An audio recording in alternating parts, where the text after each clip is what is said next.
Hello दोस्तों, कैसे आप सभी लोग। आशा करते हैं, उम्मीद करते हैं कि सभी लोग अच्छे होंगे, स्वस्थ होंगे, मस्त होंगे।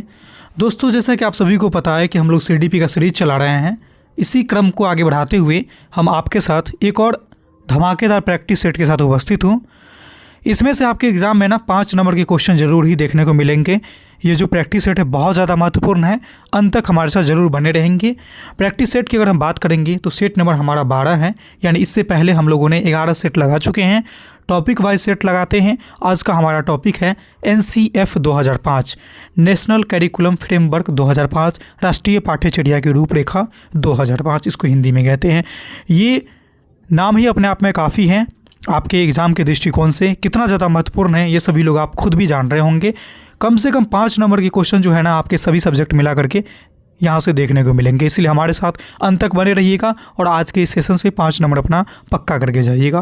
क्वेश्चन नंबर पहला है आपके सामने कि NCF 2005 का मुख्य उद्देश्य क्या है।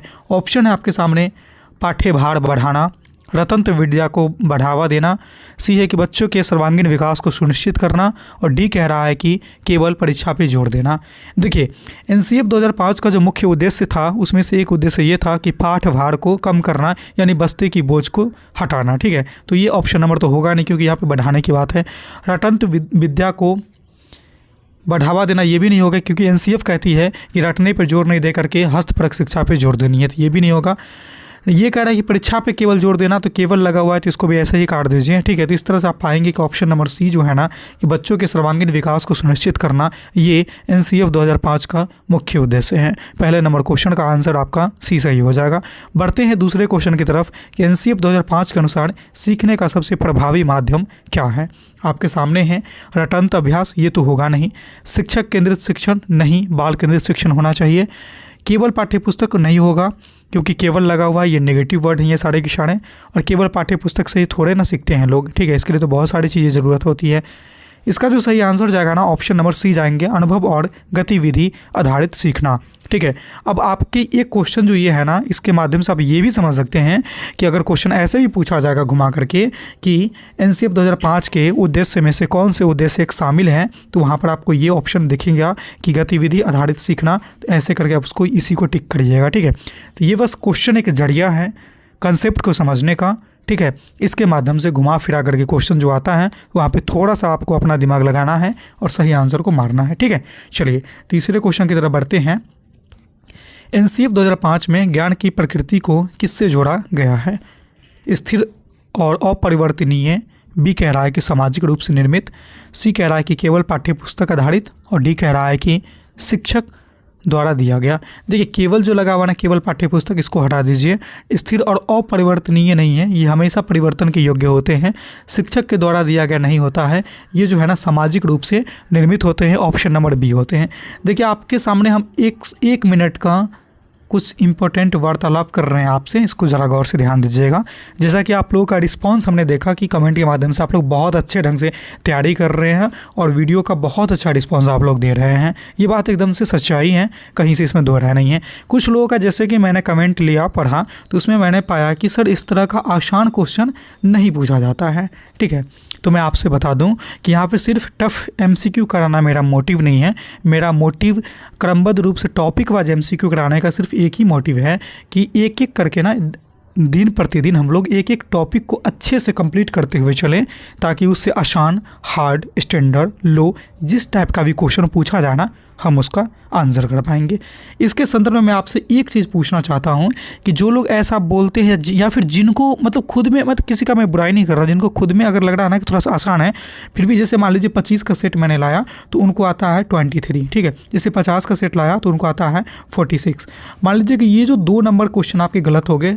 क्यों गलत हो गए? क्योंकि ये तो आसान क्वेश्चन थे। अगर मान लीजिए सपोज करिए यही क्वेश्चन सेम आपके एग्जाम में 10 प्रैक्टिस सेट मैंने करवाया आपको और 10 में से 2-2 क्वेश्चन करके यही सब क्वेश्चन डाल दिया जो आपसे गलती हो रहे हैं, तो आपके टोटल तो 20 नंबर यहाँ पे गलत हो जाएंगे।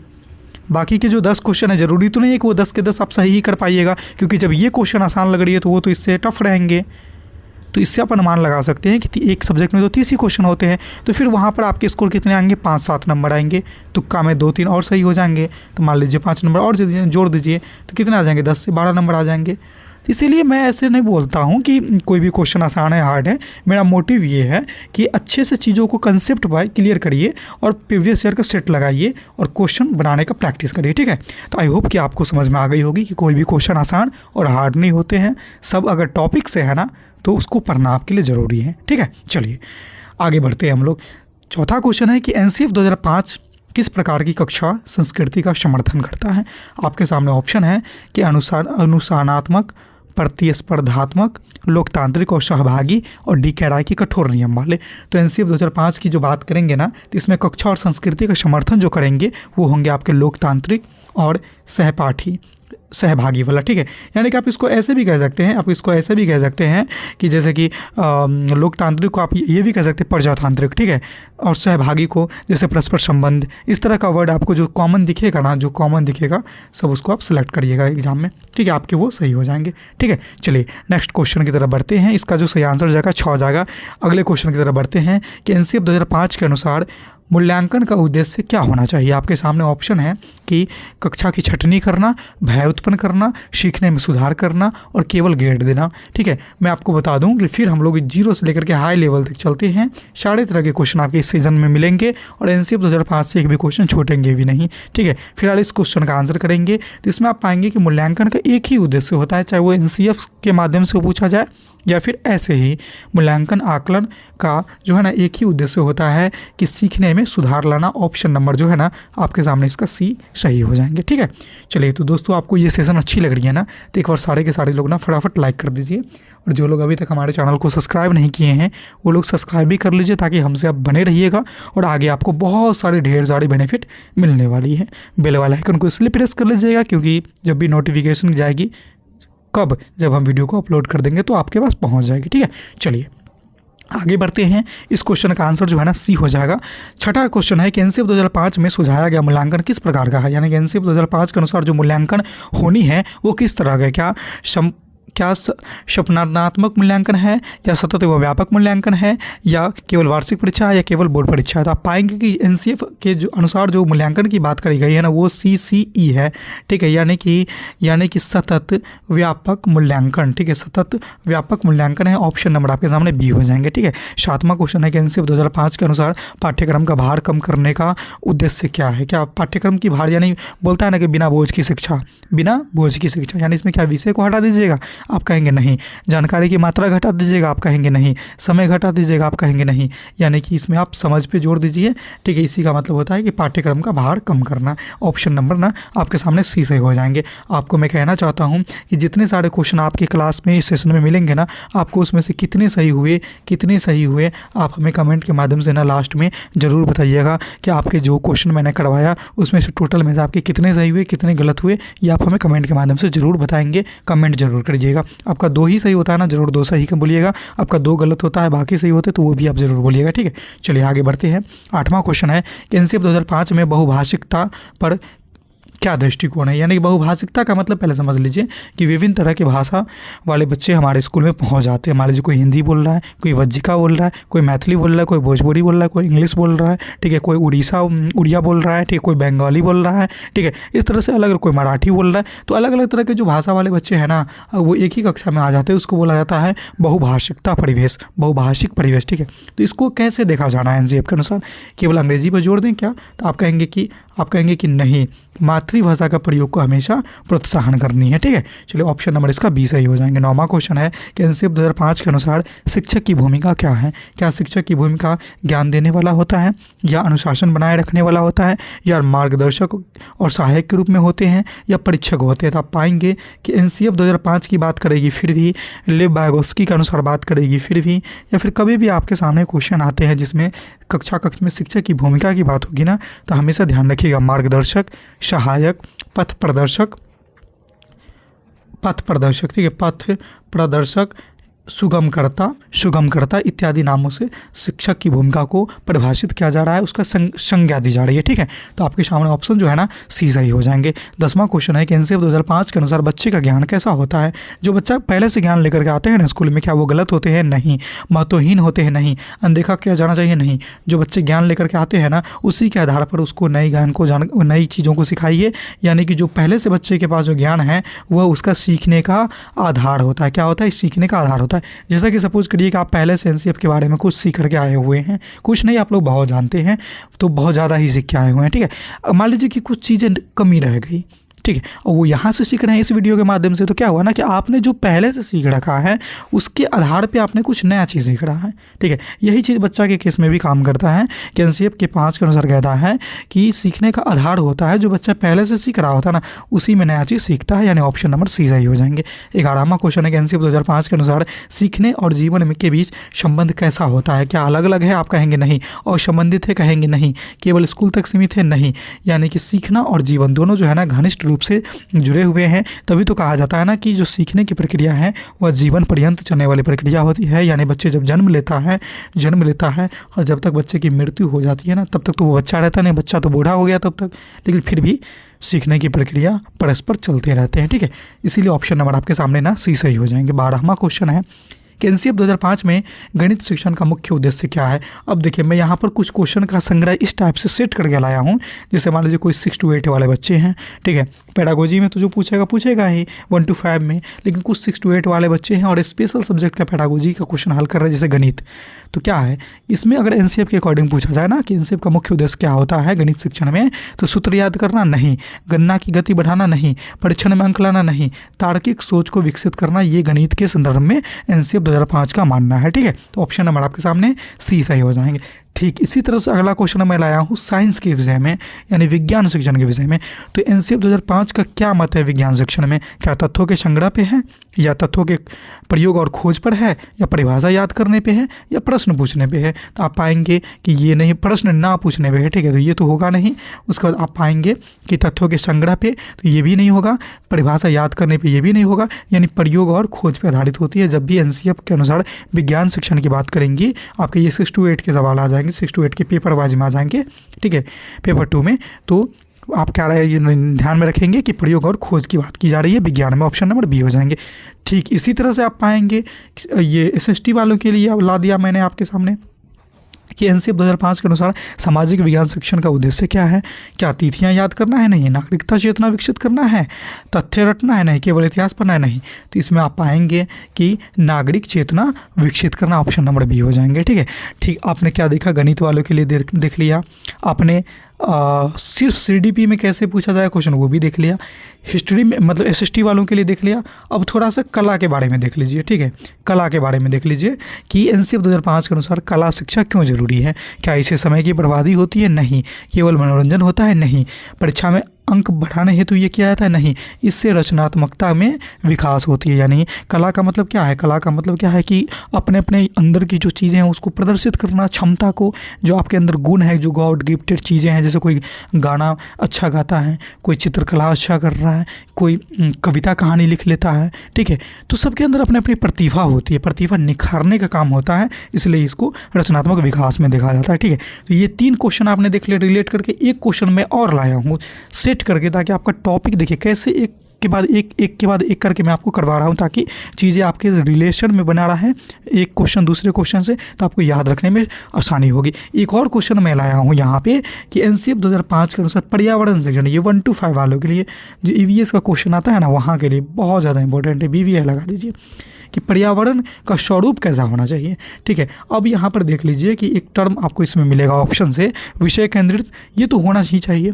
पाठ्य पुस्तक केंद्रित नहीं, विषय केंद्रित नहीं होना चाहिए, बालक केंद्रित होना चाहिए। ठीक है, बाल केंद्रित ये नहीं होगा, मैं गलती बोल दिया यहाँ पे। ठीक है, पाठ्य पुस्तक केंद्रित ये भी नहीं होगा, केवल परीक्षा पर आधारित ये भी नहीं होगा। तो होगा क्या? एकीकृत और अनुभव पर आधारित। अब यहाँ पे एक टर्म निकल के आया है एकीकृत। बहुत लोग ये समझ रहे होंगे कि एकीकृत का मतलब क्या है, हम तो समझे नहीं। तो देखिए, एकीकृत मैंने इसलिए चयन किया, जैसे कि मान लीजिए कि विज्ञान में क्या आ जाते हैं, विज्ञान में क्या आते हैं, फिजिक्स, केमिस्ट्री, बायो। ठीक है, जैसे कि इसका ज्योग्राफी, ये हिस्ट्री का मतलब ये एसएसटी का पोर्शन हो गया, जैसे इन्वायरमेंटल स्टडीज़, ठीक है, ये सारी चीज़ मतलब कि इन्वायरमेंटल आपको ज्योग्राफी में भी पढ़नी है और साइंस में भी पढ़नी है, ठीक है। तो ये जब पाँचों छः विषय जो आप देख रहे हैं ना, इसको जब एक करके एक किताब में, एक सिलेबस में, एक बुक में डाल दिया जाता है ना, उसको बोला जाता है एकीकृत। और इन सारे विषयों को ना एक बार एक साथ डाल दिया है और एक बुक बना दिया, उसका नाम रख दिया EVS, ठीक है, जो वो कक्षा 3 से लेकर के 5 की क्लास में चल रही है। और 1 to 5 वालों के लिए ना EVS सब्जेक्ट में यहीं से क्वेश्चन आते हैं, ठीक है। तो जब सभी विषयों को निचोड़ निकाल करके एक बुक में समावेशित कर दिया जाता है और बच्चों का पाठ्यक्रम बना दिया जाता है, उस प्रकार के शिक्षा प्रणाली को हम लोग बोलते हैं एकीकृत शिक्षा प्रणाली, ठीक है। क्योंकि सबका एकीकरण किया जा रहा है, अलग अलग चीज़ों को एक किया जा रहा है, ठीक है। और अनुभव आधारित शिक्षा होना चाहिए पर्यावरण में, ठीक है, NCF 2005 के अनुसार। तो दोस्तों, आपको ये चीज़ें समझ में आई या नहीं आई, आप हमें कमेंट के माध्यम से बताएंगे। अगर ये सेशन अच्छी लग रही है ना दोस्तों, तो आप हमें कमेंट करके ज़रूर बताएंगे कि कैसी लगी। और ये सेशन अच्छी लग रही है ना, तो सारे के सारे लोग एक बार फटाफट वही लाइक कर दीजिए, ताकि मुझे भी थोड़ा सा मोटिवेशन मिल सके, हम और आपके लिए और बेहतर कंटेंट लाने का प्रयास करेंगे, ठीक है। एक बार फटाफट सारे के सारे लोग लाइक कर दीजिए। और क्लास जैसे ही ख़त्म होगी ना, सेशन के अंत में आप ज़रूर बताइएगा कि ये क्लास आपके लिए कैसा रहा, कितना सही हुआ, आपके लिए यूजफुल था अथवा नहीं था, ठीक है। फिलहाल 17वें क्वेश्चन पे चलिए कि NCF 2005 के अनुसार विद्यालय और समाज का संबंध कैसा है? सीमित है? नहीं। औपचारिक है? नहीं। असंबंधित है? नहीं। परस्पर संबंधित होते हैं। ऑप्शन नंबर आपके सामने C हो जाएंगे, ठीक है। चलिए, ऑप्शन नंबर क्या हो जाएंगे? सही C हो जाएंगे। 18वां क्वेश्चन है कि NCF 2005 समावेशी शिक्षा के संदर्भ में क्या कहता है? NCF 2005 समावेशी शिक्षा के संदर्भ में क्या कहता है? केवल सामान्य बच्चों के लिए? तो आप कहेंगे कि नहीं। विशेष विद्यालय आवश्यक? नहीं। अलग अलग कक्षा की ज़रूरत? नहीं। सभी बच्चों को एक समान और एक साथ पढ़ाया जाए, समान अवसर दिया जाए, ये भी मानना है NCF 2005 का, यानी समावेशी शिक्षा इसी पे आधारित है। आपके सामने ऑप्शन जो है ना, C इसका सही आंसर हो जाएंगे, ठीक है। चलिए, 19वां क्वेश्चन है कि NCF 2005 में पाठ्यपुस्तक की भूमिका क्या होती है? क्या अंतिम सत्य है? आप कहेंगे नहीं। शिक्षक का विकल्प है? नहीं। परीक्षा का आधार है? नहीं। ये पाठ्यपुस्तक जो होते हैं ना, ये एक सीखने का साधन होते हैं, ठीक है। NCF 2005 के अनुसार पाठ्यपुस्तक की भूमिका क्या होगी? तो NCF 2005 के अनुसार जो है ना, पाठ्यपुस्तक की भूमिका जो है ना, ये एक सीखने के साधन होते हैं। अब हमें कमेंट करके अभी बताइएगा, थोड़ी देर पहले मैं आपको बताया हूँ और पिछले कई सेट में मैं आपको करवा चुका हूँ कि कक्षा में शिक्षक की भूमिका क्या होती है। आप हमें एक बार कमेंट करके सभी लोग बताइए तो, जो कक्षा में शिक्षक की भूमिका क्या होती है। जब आप पढ़ने के साथ साथ जो बीच में मैं आपसे आकलन ले रहा हूँ ना, स्व आकलन आपको खुद करने के लिए जो बोल रहा हूँ, ये अगर आप कमेंट कर देते हैं ना, अगर सही चीज़ है, तो वो सारी चीज़ हमेशा जीवन के लिए आपके लिए अस्थायी हो जाएगी, ठीक है। तो इसलिए एक बार आप कमेंट करिए तो, जो कक्षा में एक शिक्षक की भूमिका होती है ना, उसको क्या बोलते हैं? सुगमकर्ता, या इस टाइप का जो हमको बताया था ना, सुगमकर्ता, पथ प्रदर्शक, मार्गदर्शक, सहायता देने वाला, इस तरह का जो वर्ड मैं आपको बताया था, एक बार वो वर्ड आप कमेंट करेंगे कि आपके हिसाब से क्या होना चाहिए एक शिक्षक की भूमिका कक्षा में, ठीक है। चलिए आगे बढ़ते हैं। 20वां क्वेश्चन है कि NCF 2005 के अनुसार गृह कार्य। अब देखिए, गृह कार्य का मतलब क्या होता है? HW का मतलब क्या हुआ? होमवर्क, ठीक है, यानी घर का कार्य। अधिक देना चाहिए, अधिक होना चाहिए। अधिक दे करके आप क्या करेंगे? कुछ नहीं करेंगे। अधिक क्यों देंगे? दंड स्वरूप होना, दंड दे करके क्या मिलेगा? अनिवार्य नहीं है, नहीं अनिवार्य है। गृह कार्य अनिवार्य है, लेकिन कितना अनिवार्य है? एक सीमित होना चाहिए और उसका कोई अर्थ निकलना चाहिए।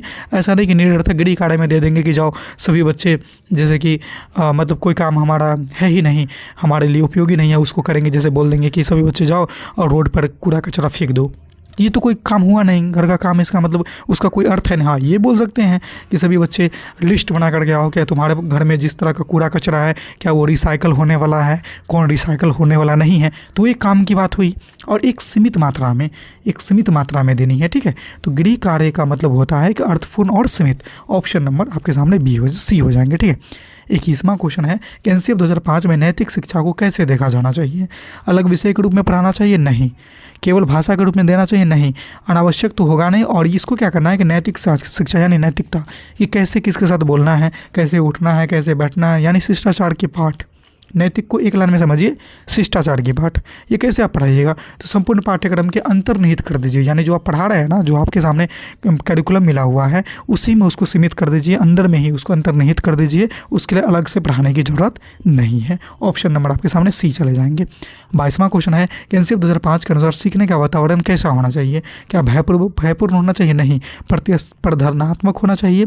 तो आप कहेंगे नहीं। कठोर? नहीं। सहयोगात्मक और सुरक्षित होना चाहिए। ऑप्शन नंबर आपके सामने सी हो जाएंगे। ठीक है। 23वां क्वेश्चन है कि एनसीएफ 2005, ये इंपॉर्टेंट क्वेश्चन है, ये VVI लगा लीजिए पहले ही। एनसीएफ 2005 में जिस शिक्षा दृष्टिकोण में भय मुक्त वातावरण, एक टर्म निकल गया। दूसरा स्वतंत्र अभिव्यक्ति, दूसरा टर्म निकल गया। तीसरा प्रकृति से जुड़ाव, तीसरा टर्म निकल गया। यानी कि एनसीएफ किस चीज़ पे जोर देती है? भय मुक्त वातावरण पे, स्वतंत्र अभिव्यक्ति पे, प्रकृति से जुड़ाव पे।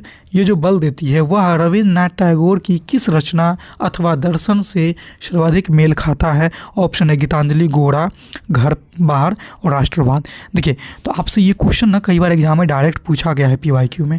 ठीक है, इस क्वेश्चन को रट लीजिएगा कि एनसीएफ के अनुसार जो दृष्टिकोण है ना, वो रविन्द्रनाथ टैगोर जी का एक रचना है गीतांजलि, उन्हीं से लिया गया है। कई बार ऐसे बनता है कि जो एनसीएफ की अवधारणा है वह किस चीज़ से लिया गया है, तो वो गीतांजलि नामक उपन्यास से लिया गया है। ठीक है, और इसकी रचना करने वाले कौन हैं? तो रविन्द्रनाथ टैगोर हैं। ये सारी चीज़ें आपको ध्यान में रखना है। और इसका दृष्टिकोण कैसा है?